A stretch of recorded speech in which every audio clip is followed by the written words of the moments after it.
derisa nuk na niqon njeri, ne do të vazhdojmë punën tonë, do ta bëjmë punën tonë, por unë gjykoj që bollmo, domethënë pritja është domethënë ka i cak, ka i kufinj edhe pritja, sa do të presim, nuk e di.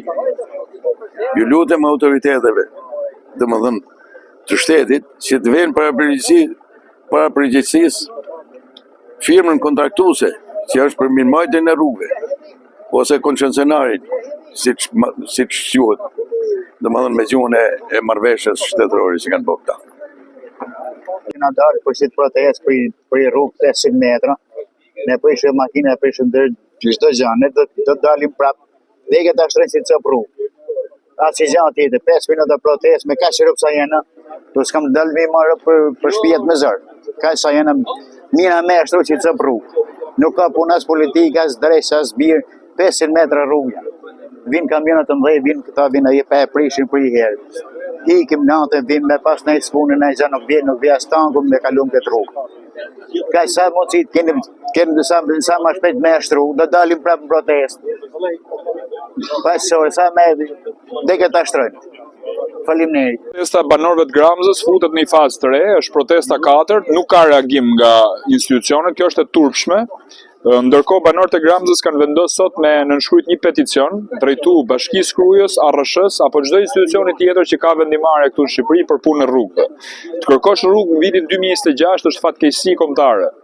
Kjo ndodh në Fushkruj, ndodh në Luz, ndodh në Thuman, ndodh në Gram, Suk, Vendas, Bregu Lumit, Derven, gjithë fshatrat e tjera që situata rrugës është në këtë lloj forme. Sa herë kemi në protestë edhe në dorë çakull, por nuk është zgjidhje çakulli, kam thënë edhe herë tjetër.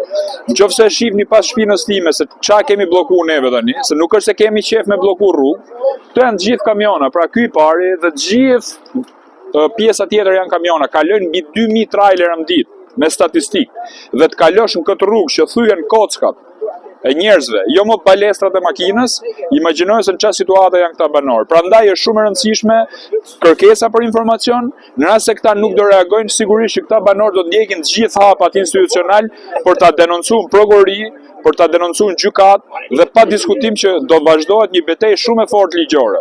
Problemi është që Ministria e Infrastrukturës e ka menjen të rruga që është bllokuar në Librazh dhe Mbrenjas. Unë jam dakord që të bëhet ajo, po kjo rruga Gramzës ka minimalisht 10 muaj që është në këtë lloj forme. Ja kështu, siç e shikoni tani. Prandaj atje ke Ministria, unë e di që kanë frikë me firmos, se i ka hyrë spaku të gjithëve. Problemi është çfarë zgjidhje do jepet tyre banorëve për këtë rrugë. Çfarë zgjidhje do jepet banorëve të Luzit? Do vazhdojnë t'i gënjejnë që do thonë do shtrohet në fund marsit, se doli muhabet që Luzi do ushtronte me 7 shkurt. Jemi në mars tani, jemi me 7 mars, kaloi muaj.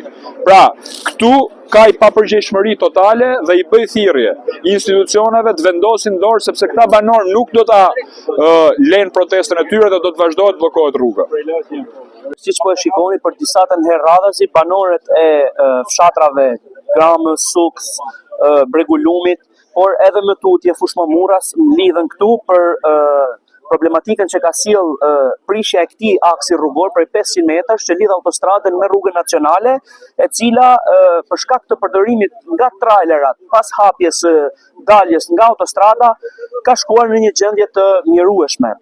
Banorët mblidhen periodikisht çdo javë duke bllokuar këtë aks, por kemi hasur në neglizhencën dhe mospërfilljen të institucioneve përkatëse që janë përgjegjëse për mirëmbajtjen apo për rekonstruksionin e kësaj rruge.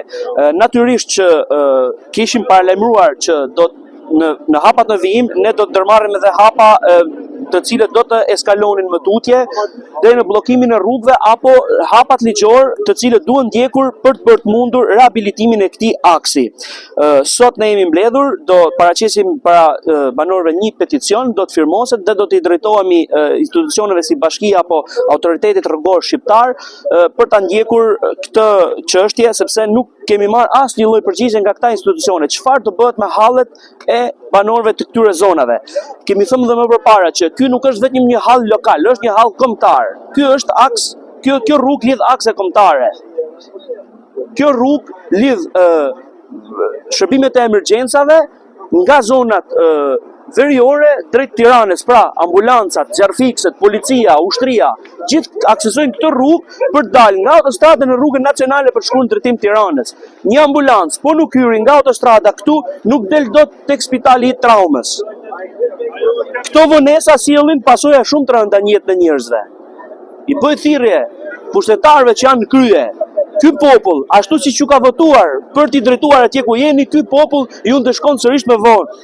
Pra, bëni diçka, përgjigjeni kërkesave tona, sepse situata nuk është as pak e mirë për ne, po s'është as pak e mirë as për ju. Mos na detyroni t'ju vim të dyert e institucioneve tuaja dhe mos t'ju lëm të dilni nga aty ose mos t'ju lëm të futeni fare nga aty. Faleminderit.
Thank you.